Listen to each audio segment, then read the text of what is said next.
আমার দেশ পত্রিকায় একটি রিপোর্ট, আমুর জমজমাট ভবন এখন ভূতের বাড়ি। আসলে শুধু আমুর না, অনেক আওয়ামী লীগের নেতার বাড়ি এখন ভূতের বাড়িতে রূপ নিয়েছে এবং সেটি মানে খুবই স্বাভাবিক। আওয়ামী লীগের কেন্দ্রীয় অফিসই তো এখন গণমূত্রাগার হিসেবে পরিচিতি পেয়েছে, বঙ্গবন্ধু এভিনিউতে যেটা আছে। গণ অভ্যুত্থানের মধ্য দিয়ে যখন নাকি স্বৈরশাসনের পতন ঘটে, এরকম ঘটাই স্বাভাবিক। এটা স্বাভাবিক কোনো রাজনৈতিক পরিবর্তন না যে কেন নেতাদের বাড়িগুলো ভূতের বাড়ি হবে, কেন মূত্রাগারে পরিণত হবে তাদের কেন্দ্রীয় কার্যালয়। যেহেতু এটা গণ অভ্যুত্থানের ফলাফলটা এরকমই হয়, সেটা কোনো স্বাভাবিক পরিবর্তন হয় না। স্বাভাবিক পরিবর্তনের জন্য যেই কাজগুলো করার দরকার ছিল আওয়ামী লীগ করেনি, বরং দিনকে দিন তারা আরো হিংস্র হচ্ছিল, আরো তাদের ক্ষমতা কেন্দ্রীভূত করে বিরোধী পক্ষকে নিঃশেষ করে সারা জীবন ক্ষমতায় থাকার পরিকল্পনা ছিল আওয়ামী লীগের। কিন্তু যেহেতু সেটা ফেল করেছে, ফেল করলে তার পাল্টা অপোজিট রিয়াকশনটা হয় কিন্তু মারাত্মক। তো আমি মনে করি যে সেই তুলনায় কিন্তু যথেষ্ট পরিমাণ নমনীয়, বরং এখন আইনের কথা বলা হচ্ছে, সুশাসনের কথা বলা হচ্ছে, আইন শৃঙ্খলা যাতে কেউ হাতে তুলে না নেওয়া হয় এবং যারা নিচ্ছে তাদের বিরুদ্ধে কিন্তু অ্যাকশনও নেওয়া হচ্ছে। কিন্তু যেই পরিবর্তনগুলো বা যেই প্রত্যাঘাত হওয়ার কথা ছিল, সেই প্রত্যাঘাতটা তুলনামূলকভাবে কমই হয়েছে।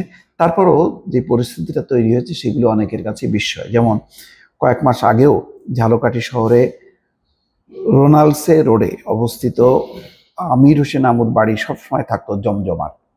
তার বাড়িকে কেন্দ্র করে পুরো সড়কটি ছেয়ে থাকতো বড় বড় ফেস্টুনে। এসব ফেস্টুনে শোভা পেত তার বড় বড় ছবি।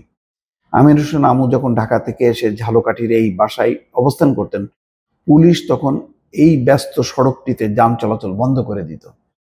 জেলার সব পর্যায়ে আওয়ামী লীগ নেতা ও অঙ্গ সংগঠনের নেতারা মগ্ন থাকতো আমুর বন্দনায়। এই বাসায় কর্মীরা তার পছন্দের খাবার নিয়ে আসতো। আমির হোসেন আমুর পছন্দের খাবারের মধ্যে অন্যতম ছিল মধু এবং কাঁচা ছানা। কোনো অনুষ্ঠানে গেলেও আয়োজকরা খাবার মেনুতে এই দুটি আইটেম রাখতে কখনো ভুলতেন না। জনশ্রুতি আছে এই বাসায় হতো টেন্ডার বাণিজ্য ও স্থানীয় সরকার নির্বাচনের মনোনয়ন বাণিজ্যের লেনদেন। কখনো তিনি টাকা ঢাকায় নিয়ে যেতেন, আবার কখনো এই বাসায় রেখে যেতেন। কিন্তু বিধিবাম শেষবারের টাকা আর ঢাকা নিয়ে যেতে পারেননি। শেষবার যখন টাকা আসবে সেই টাকা নিয়ে তিনি ঢাকায় যেতে পারেননি। ঝালকাঠি তথা দক্ষিণাঞ্চলের আওয়ামী লীগের প্রভাবশালী কেন্দ্রীয় নেতা ঝালকাঠি 2 আসনের সাবেক এমপি আমির হোসেন আমু আমার দেশের অ্যাসাইনমেন্ট পেয়ে গত 9 নভেম্বর রাতে শহরের রোনালসে রোডে আগুনে পড়া বিধ্বস্ত আমুর বাসার সামনে দাঁড়াতেই গা শিউরে ওঠে।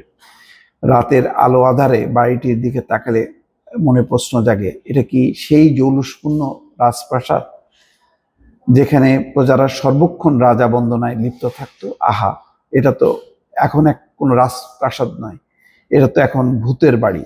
পুরো বাড়িটির অবয়বে এখন ভৌতিক বাড়ির প্রতিচ্ছায়া। বাড়িটি ঘুরে দেখা গেছে দ্বিতল ও তৃতীয় তলা বিশিষ্ট বিশাল দুটি ভবন নিয়ে এই বাড়িটির প্রতিটি কক্ষ আগুনে পোড়া। বাড়ির মধ্যে কোনো আসবাবপত্রই আর ব্যবহারযোগ্য নেই, এমনকি কক্ষের দরজা জানালাও নেই। বাড়ির শুধু মেইন গেটটি অক্ষত রয়েছে। সেখানে জুলাই আগস্টের গণহত্যার দায়ে আমির হোসেন আমুর ফাঁসির দাবিতে একটি ব্যানার টানানো আছে। গত 5ই আগস্টে ছাত্র জনতার অভ্যুত্থানে শেখ হাসিনা পালিয়ে যাবার পর ঝালকাঠির বিক্ষুব্ধ জনতা হামলে পড়ে আমির হোসেন আমুর বাসায়। এই সময় বাসায় কেউ ছিল না। বিক্ষুব্ধ জনতা রোনালসে রোডের এই বাড়িটিতে আগুন ধরিয়ে দেয়, ব্যাপক ভাঙচুর করে। জনতার আগুনে পুড়তে থাকে সাধারণ মানুষের মধ্যে পুষে থাকা 16 বছরের দানা বাঁধা ক্ষোভ। এই ক্ষোভের যেন শেষ নেই, আসলে এই ক্ষোভের শেষ নেই। এইভাবে এক এক করে শুধু আমির হোসেন আমু না, বহু নেতার বাসা পুড়ে গেছে, ছাই হয়ে গেছে। সবচেয়ে বড় কথা হলো, ফ্যাসিবাদের ঘর বাড়ি পুড়ে তো শেষ হয় না। ফ্যাসিবাদের যেই বিষ, সেই বিষ রাজনীতিতে আছে, সমাজে আছে, সেগুলো কি আদৌ উপড়ে ফেলা যাবে? সেই বিষ কি বন্ধ করা যাবে চিরতরে? এটাই হচ্ছে এখন বড় রাজনৈতিক চ্যালেঞ্জ। দর্শক ভালো থাকবেন, আল্লাহ হাফেজ।